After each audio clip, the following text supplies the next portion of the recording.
जिसकी शरह पाकिस्तान भर में सबसे ज्यादा हो चुकी है। जनाब वज़ीर आज़म आज़ाद कश्मीर ने आज़ाद कश्मीर भर में दोबारा लॉकडाउन का फैसला किया है।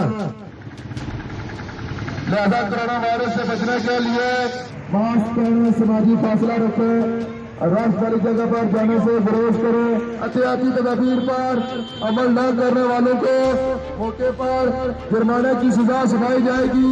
बाहुकम राजा उमर तारक रहमान रहीम। नाज़रीन, मैं हूँ इरफान सबीर। मौजूद हैं हम जम्मू चौक सेंसा में। असिस्टेंट कमिश्नर और SHO सेंसा और अमरान नफरी यहाँ तहसील में लोगों को अवेयरनेस दे रहे हैं। मैंने देखा है कि रिक्शे पर भी जो है बाकायदा इन्होंने एक रिक्शे को हायर किया हुआ है, उस पर साउंड लगा के अपना एक बंदा बिठा कर तहसील भर में ऐलानात हो रहे हैं कोरोना के हवाले से। जो हालिया जो केसेस हैं वो मज़ीद जो है वो ग्रो अप हो रहे हैं। इस हवाले से अवाम नास को और क्या मैसेज देना चाहेंगे असिस्टेंट कमिश्नर साहब, इनसे हम बात करते हैं। जी सर, क्या कहेंगे जो हालिया सूरत हाल है और आज जो आपका विजिट है इस हवाले से क्या कहना चाहेंगे? बहुत शुक्रिया इरफान। जैसा कि आप अपने इंट्रो में बता रहे थे कि आज़ाद कश्मीर में अब कोरोना की जो सूरत हाल है वो दोबारा से बढ़नी शुरू हो गई है। हमारे पास दोबारा पॉजिटिव केसेस काफ़ी तादाद में आने शुरू हो गए हैं। तो जिस वजह से कल एक आला सतही इजलास में वज़ीर आज़म रियासत आज़ाद जम्मू कश्मीर ने एक फ़ैसला किया कि हम आज़ाद कश्मीर को दोबारा जो है वो एक लॉकडाउन की तरफ लेके जाएंगे, जिसमें हम लोगों को ये अवेयर करेंगे कि जिस तरह आप लोगों ने पहले तावन किया और आपके तावन की वजह से हम लोग पाकिस्तान की निस्बत यहाँ पे हमारी रोकथाम कोरोना की और कंट्रोल काफ़ी बेहतर रहा। इसी तरह मैं दोबारा ये समझता हूँ कि आवाम से हम वही तावन की दोबारा अपील करेंगे कि आप लोग जो है वो हमारे साथ तावन करें।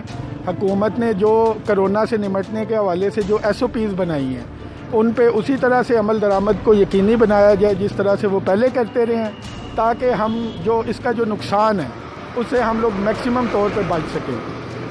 जैसा कि आप लोगों ने पहले फ़ेज़ में भी देखा था कि जो हमारे चूँकि जो रिसोर्सेज हैं वो बहुत थोड़े हैं स्टेट के, तो हमारे पास जो एक ही वायबल ऑप्शन है और वो है प्रिवेंशन का।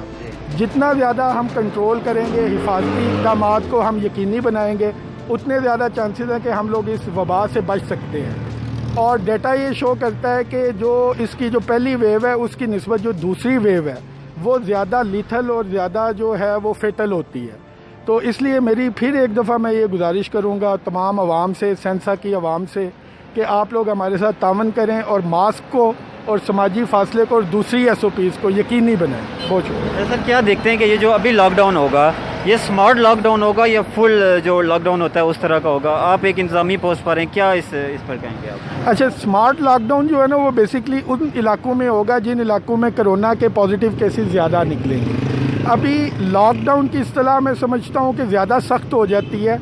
इसको आप ये समझें कि हम लोग जो SOPs जो गवर्नमेंट ने तय की हैं उनके मुताबिक हम कोशिश करेंगे कि कारोबार ज़िंदगी और मामूलात ज़िंदगी काफ़ी जिस हद तक हो सके उस हद तक उसको मुतासर किए बगैर उसकी फंक्शनिंग को यकीनी बनाया जा सके, ताकि मतलब जैसे अभी आप लोग हैं, आप लोगों ने मास्क पहने हुए हैं। हम सिर्फ आज भी यहाँ पे इसीलिए आए हैं लोगों को बताने के लिए कि मास्क का इस्तेमाल यकीनी बनाएं और समाजी फासले को मलहूज़ रखें और जो गवर्नमेंट ने SOPs बनाई हैं उनके मुताबिक जो है उसको कंटिन्यू करें ताकि हम इस वबा से बच सकें।